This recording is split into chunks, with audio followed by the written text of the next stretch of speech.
Untuk mengenal bagaimana cara menggunakan mikroskop, mari kita lihat tayangan berikut. Cara menggunakan mikroskop, ini ada bagian-bagian kita harus mengenal. Bagian paling atas ini adalah bagian lensa okuler. Bagian lensa okuler akan digunakan untuk mengintip benda atau bayangan objek. Ini adalah tabungnya untuk meluruskan cahaya yang ada dari bawah sampai ke okuler. Dan di bagian ini ada yang namanya bagian yang bisa diputar. Ini yang namanya revolver. Nah, di bagian revolver ini terpasang namanya lensa objektif. Ada lensa objektif lemah, ada lensa objektif medium, dan ada lensa objektif paling kuat. Ya. Nah, ini yang hitam adalah bagian yang kita sebut sebagai meja mikroskop atau meja preparat yang digunakan untuk meletakkan preparat yang kamu buat ditaruh di sini. Nah, ini ada penjepit preparat yang kamu jepitkan untuk menjepitnya. Ada bagian yang sangat penting, yaitu ini. Ini adalah digunakan untuk memfokuskan bayangan ketika kamu belum bisa mendapatkan bayangan dengan jelas. Sementara di bawah, ini ada cermin. Cermin ini adalah reflektor yang digunakan untuk menarik cahaya dari luar atau cahaya dari samping untuk dipantulkan menuju ke okuler. Maka posisinya lensa okuler, lensa objektif, dan reflektor harus ada dalam posisi poros, satu poros yang lurus. Seperti itu. Ada yang ingin bertanya? Pak, Yes, ya. apa fungsi bagian ini? Oh ya, yang di bawah meja preparat ya. Ya, bagian ini disebut dengan diafragma. Ini bisa kalian putar.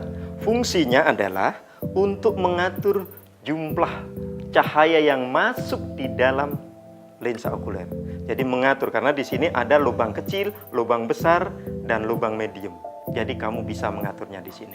Anak-anak, dalam kesempatan ini Bapak akan menunjukkan bagaimana cara menggunakan mikroskop dengan benar. Ya, perhatikan baik-baik. Mikroskop tadi sudah Bapak katakan harus berada di posisi depan, persis di kalian, di depan kalian. Terus kamu intip ke sini. Nah, coba. Kalau masih gelap, kalian putar bagian revolvernya. Nah, coba sampai bunyi klik. Nah, gitu ya. Setelah sampai bunyi klik, kalian lihat diafragma tadi, kita putar sampai lubangnya yang dibutuhkan. Terus sambil dipegang bagian cerminnya ini, kamu intip di okuler. Nah, kalian akan mendapatkan cahaya berwarna putih menyilaukan mata kita.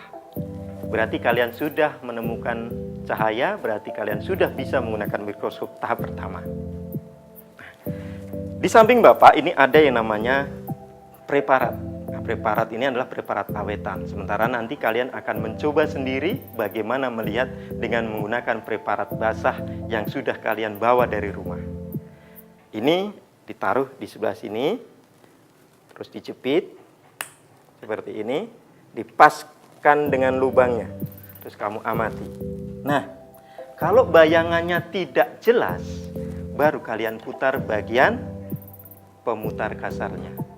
Sambil diintip, kamu dorong ke belakang.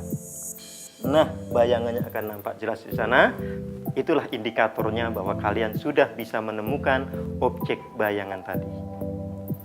Terus, karena kita akan bekerja dengan menggunakan peralatan-peralatan yang sensitif, bisa pecah, bisa tajam, dan sebagainya, tolong hati-hati.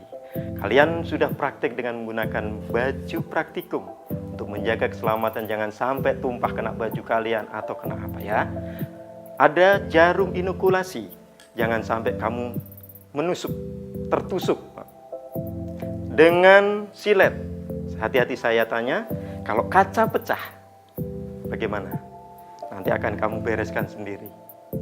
Anak-anak, dari penjelasan Bapak tadi, apakah ada yang masih belum mengerti?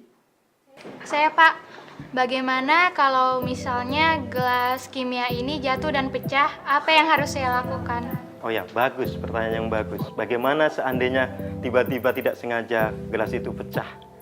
Kalian dengan segera mengambil sapu, disapu. Jangan diambil pakai tangan, tapi disapu pakai pengki, masukkan dalam pengki, bawa keluar, dibuang di tempat sampah kacanya. Jangan sampai mengenai tangan.